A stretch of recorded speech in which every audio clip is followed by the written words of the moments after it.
আমরা প্রত্যেকে কিন্তু দেশের ভালো ভালো উন্নত ইউনিভার্সিটি এবং কলেজ থেকে অনার্স মাস্টার সম্পূর্ণ করেছি। করার পরে আল্লাহর মধ্যে আমরা প্রিলিতে এবং রিটিনে উত্তীর্ণ হয়েছি। হওয়ার পর আমাদের ভাইভা পরীক্ষায় অংশগ্রহণ করেছিলাম। আমরা সেই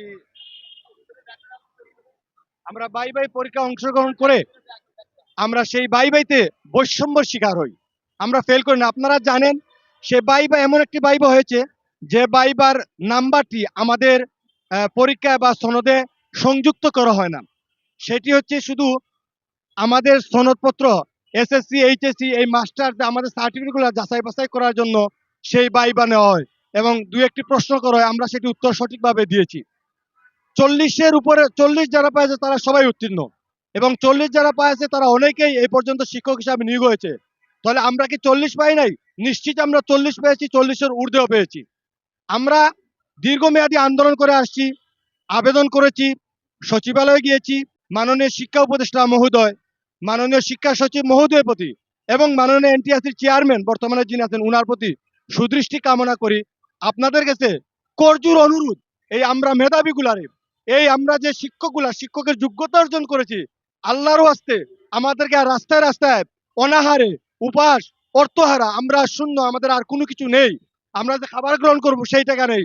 আমরা অসুস্থ হয়ে পড়েছি, অসুস্থ শরীর নিয়ে হসপিটালে যে ভরণ পোষণ করবো সেই সামর্থ্য আমাদের নেই।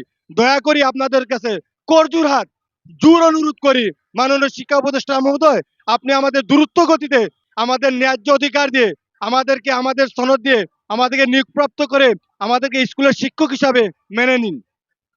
আমরা আপনারা জানেন ইতিমধ্যে মাননীয় শিক্ষা সচিব মহোদয় তিনি আমাদের একটু সময় দিয়েছেন। আমরা সেই সময় পর্যন্ত উনাকে দিয়েছি।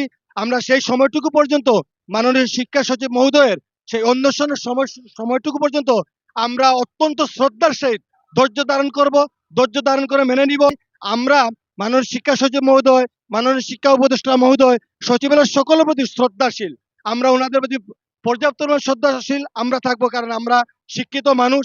একজন শিক্ষক, সেই শিক্ষকের ধৈর্য, সেই শিক্ষকের আচরণ আমরা উনাদেরকে উপহার দিয়েছি অতীতে এবং দিব।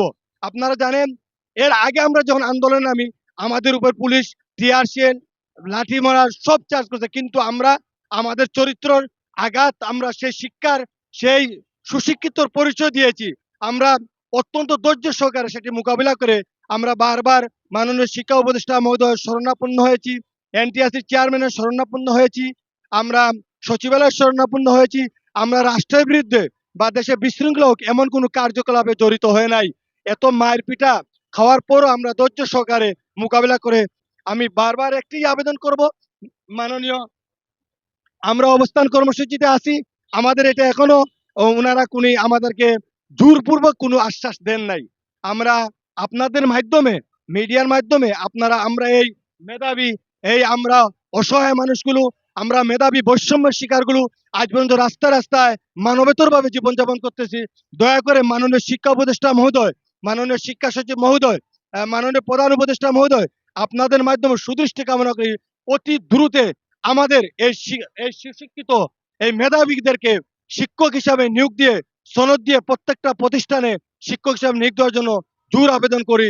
এই আবদার করে আমি আমার বক্তব্য শেষ করলাম। আসসালামু আলাইকুম। জি, আমার নাম মোহাম্মদ আব্দুল করিম, বাড়ি সিলেট। আমি ইকোনমিক্স অর্থনীতি সাবজেক্ট থেকে পরীক্ষা অংশগ্রহণ করেছি এবং উত্তীর্ণ হয়েছি।